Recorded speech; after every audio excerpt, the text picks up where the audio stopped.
Djibouti.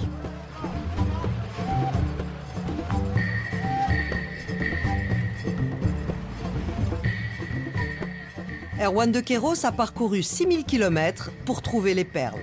Il a rendez-vous avec un contact sur place. Jean-Michel. Erwan. Bonjour. Salut. Enchanté. Bah écoute, bienvenue à Djibouti. Bonjour. Moussa. Bonjour.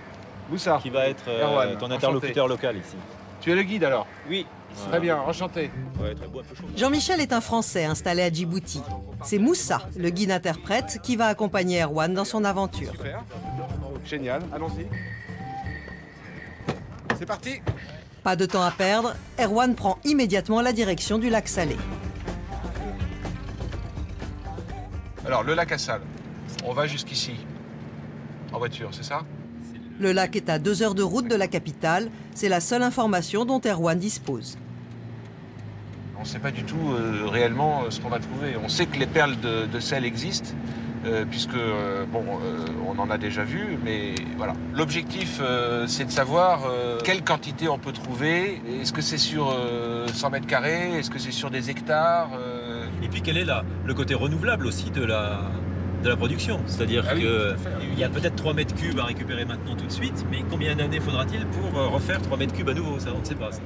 Particularité du lac Assal, c'est l'un des rares endroits du globe situé en dessous du niveau de la mer. On va franchir un sommet aux alentours de 700 mètres. Ouais. Et ensuite, elle est où, ma carte, là? Et ensuite, on va dégringoler à moins 150. Ça, c'est génial. Je crois que c'est la première fois de ma vie que je vais En dessous du niveau de la mer. en dessous du niveau de la mer. Là, on va bientôt apercevoir le lac, non? Oui, bah, pas loin. Il est juste là, en fait. Hein? Erwan découvre enfin le fameux lac. Oh, c'est extraordinaire. Ça y est, on y est. Tout le blanc, c'est la banquise. Et on descend, et on descend. Erwan a déjà parcouru le monde à la recherche du sel, mais il ne s'attendait pas à un tel spectacle. Waouh! Extraordinaire. Bravo. Bravo. Ah non, je croyais pas du tout arriver si vite, c'est pas possible. C'est vraiment un autre monde. Le lac et une banquise de sel à perte de vue. Ça se mérite un peu, non? Il fait quelle température, là? Ça se mérite. Il fait 41 degrés. Et encore, il est 18 heures. On sent que la température baisse un peu. Là, ils sont en train de prendre du sel, là. On y va, là? On y va, là? Attention à la voiture. Le chercheur de sel ne résiste pas à l'appel de la banquise. Ça y est, on est sur la banquise, là. Bonjour. Bonjour, comment ça va? Salam alaikum. Alaikum salam. La banquise est une croûte de sel qui recouvre le lac sur des kilomètres carrés. Magnifique. Des nomades sont au travail pour récolter le sel. Et là, il creuse, et c'est pour ça on revoit l'eau, parce qu'il a creusé. Voilà. Et ensuite, ça va s'évaporer à nouveau, S'évaporer, ça. et revenir, etc. L'eau même se transforme du sel. Ouais. Depuis la nuit des temps, le lac Assal est une étape des caravanes de sel en Afrique. Les nomades cassent la banquise à la main et récoltent le sel pour le revendre ensuite en Éthiopie, le pays voisin.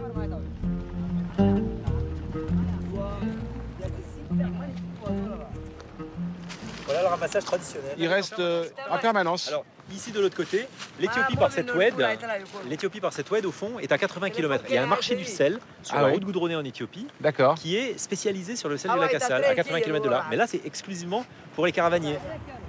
Mais pour l'instant, pas de perles de sel à l'horizon. Erwan s'inquiète.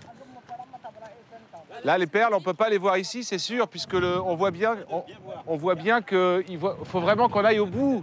Il va falloir qu'on aille au bout, complètement au bout, là. Et on les a pas trouvés encore. Hein. Et c'est pas fini. Hein.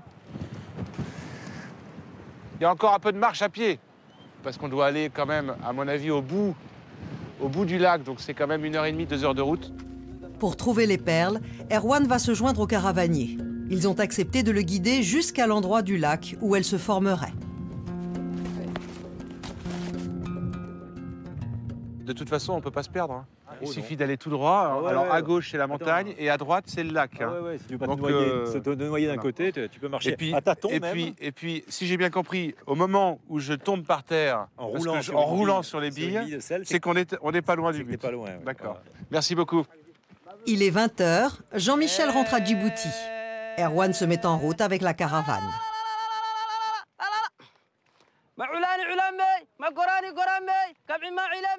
Après une nuit à la belle étoile, Erwan espère découvrir demain les fameuses perles de sel. Le lendemain, il est 5 h du matin. C'est bientôt l'heure de vérité. Erwan se trouve à quelques dizaines de mètres des perles. Le lac va-t-il tenir ses promesses? Où ça? Oui. Où sont les perles? Les perles, elles sont... Là où est le chameau, à peu près? Oui. Là, on commence à voir la formation, non? Oui.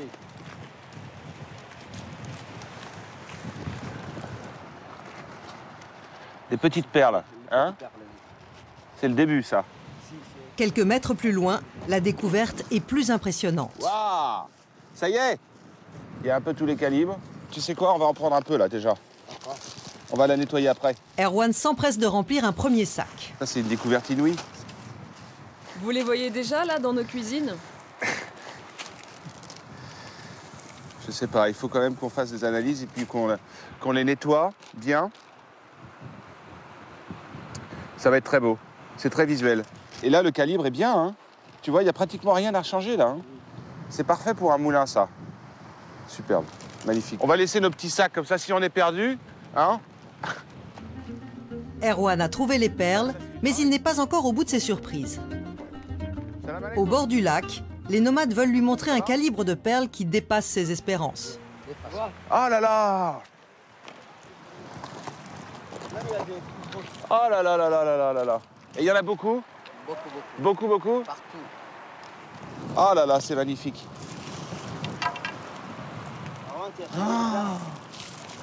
Ah, ça c'est super. On voit vraiment bien comment elles se forment. Là, voilà. Donc le ressac, comme ça. Le principe du galet, quoi. C'est le principe du galet, exactement. Et ça roule, et ça roule, et ça roule. Sans cesse. Il faut des conditions climatiques complètement uniques. Un degré de salinité énorme. Du vent en permanence, tout le temps. Ils ramènent par là, après ils proposent des gens intéressés là-bas. C'est le meilleur sel que j'ai jamais mangé.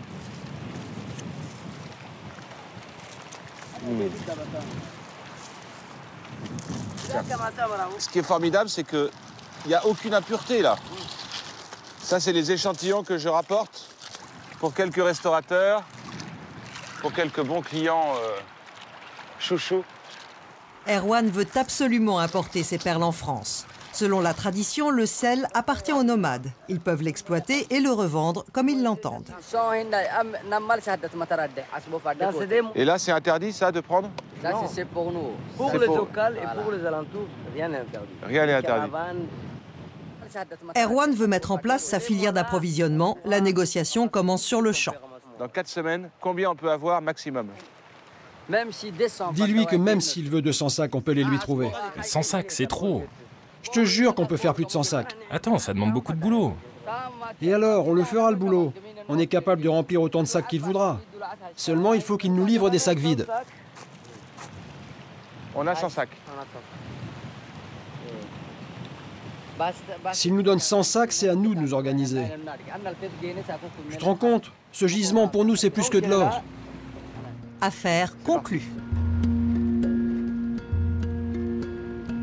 Erwan va pouvoir importer les perles.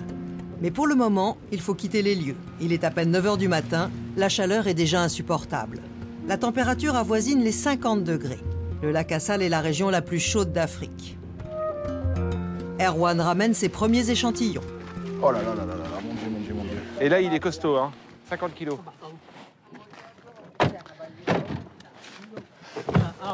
Ah.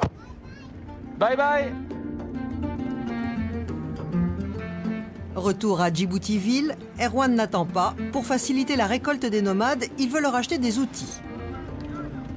Arrêt à la quincaillerie du coin. Salam alaikum. Les gants. Qu'est-ce que tu as comme gants? Il n'y a pas plus fin? Demande-leur s'il y a plus fin. À mon avis, ça, c'est un peu trop gros. Et pour ramasser les perles, il faut quand même qu'ils puissent se servir des doigts. Donc, à mon avis, ça, c'est mieux. Abdou, il va te dire après ce qu'il préfère. D'accord. 8, 9, 10. 10. Est-ce que c'est utile, ça? C'est utile. Allez, on y va. On a fini? 11 000. 11 000. Ouais, ça va, c'est bon marché. Ça coûte combien? Ça fait 50 € à peu près. C'est ça aussi votre boulot en fait? Oui, c'est ça, c'est... Ouais. Quel boulot? Il est où le boulot?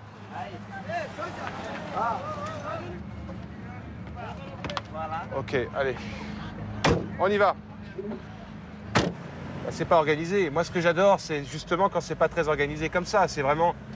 Là, la recherche et la découverte des perles de sel, c'est extraordinaire. Moi, je me ressource ici. J'ai pris de l'énergie pour 1 an, là.